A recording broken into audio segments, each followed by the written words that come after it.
Hello, my name is Mia Thomas with AltonMo.com. We are here for the Alton School Board meeting on July 8th, 2021.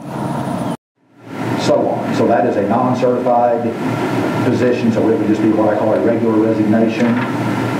Then we have one from Jana Gawley, fifth grade teacher. She will be going to another district much closer to where she lives and related to some family situations that will be better. This is after the liquidated damages timeline, and she has presented us with a cashier's check that's locked up in our office for the amount required.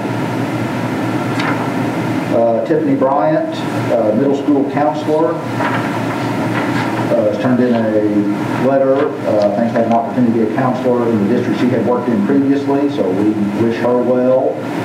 Also has submitted her $2,500 cashier's check to complete the process that way. And then Wendy Williams has presented her letter. That is in your packet, and then she is also asked to address the board. Ms. Williams, we will do that as soon as regular session ends. We'll go to executive, and that will be the format where you can then address the board. So we will basically just hold Wendy's for right now, and then the other three, if anybody needs to abstain, we can separate them out. Otherwise, we would approve Morgan Johnson, Jana Gawley, and Tiffany Bryant. Does anybody need to abstain from that move? I need a motion. Jamie, second. Kelly, all in favor? Okay. No. Yeah, I've tried that many times, and you can't resign. Set tuition rates for non-resident students. Okay, we've had ours at $6,200 for a few years now. I'm going to recommend we raise it to $6,300. And essentially what that means is if we have a student, most of the time for us it's either Lone Star or Gatewood, that when they get to be high school age, come to us. They come to our district. We do not collect state revenue on them. The home district does.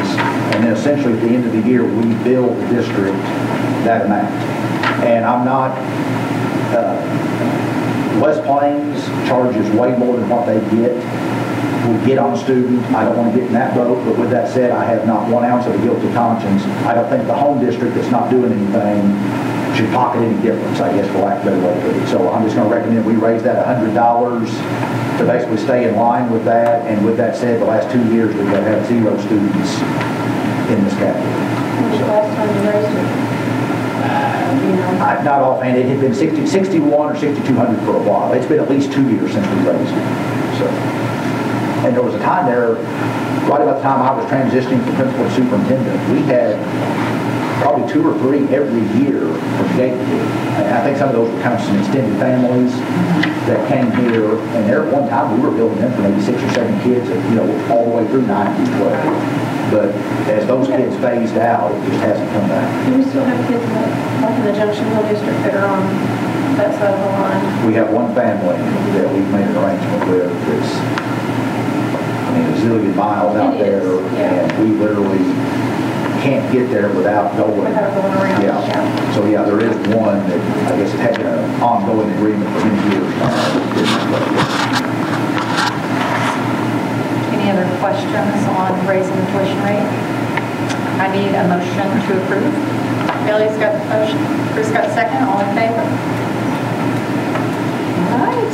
Moving on to approve contact person for migrant, homeless, and ELL programs. Okay, this is just a paperwork thing, so we can have it in the minutes and then report it to Desi with the appropriate names. It will be the high school principal. High school counselor will be the migrant and homeless coordinator. You're going to give me a heads up. Yeah, which will be Miss Desi Johnson. And then our ELL coordinator will be the elementary counselor, which is Miss Tanya Willard. And both of those have some ongoing training annually they have to do that, so it makes sense to keep it as the same people and keep the continuity, so we just need to approve those. And then, like I said, I think it's on one of Mrs. Reese's core data or most of the screen, she knows that, and then at that point they do the job as it then is needed throughout the school. A motion to approve those ladies. Chris Johnson, Jamie's got the second. All in favor?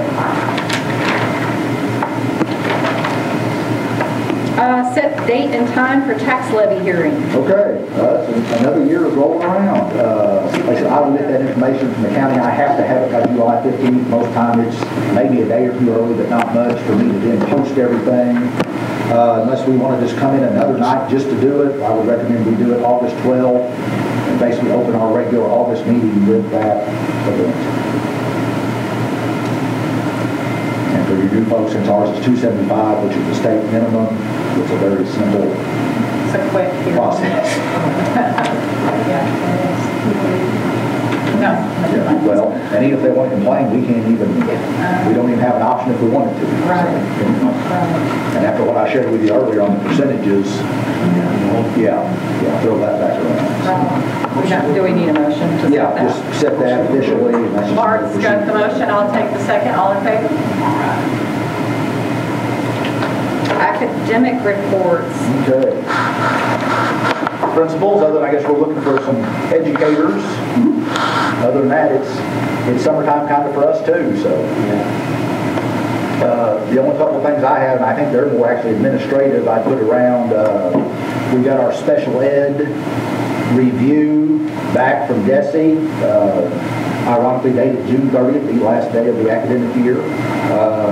We are fully accredited with our SPED department with a 4 rating, which is 4 out of 4, so I was pleased with that. And like I said, we checked all those boxes and made it work. So that's just an update on that part.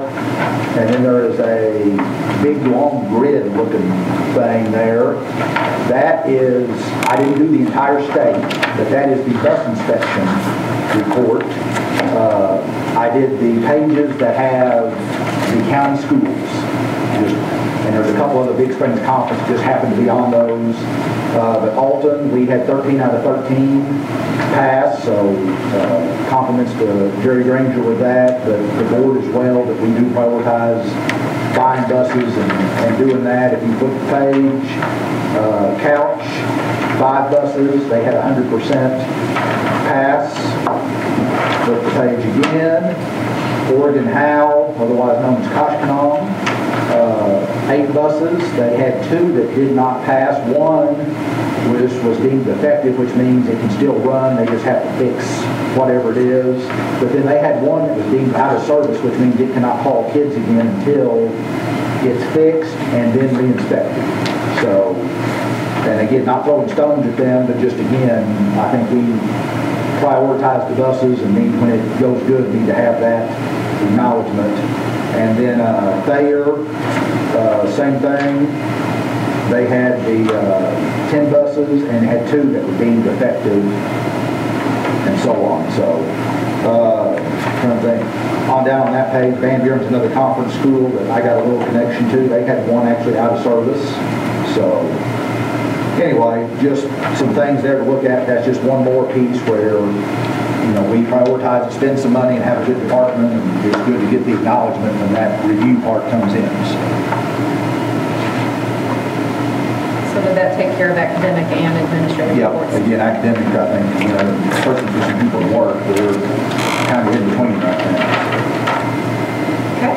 Need a motion to adjourn to executive session? Yes. Mark, second. Kelly, all in favor? Okay. Hello, my name is Amanda Thomas with AltonMo.com. Hope you enjoyed the video. We'll see you next time.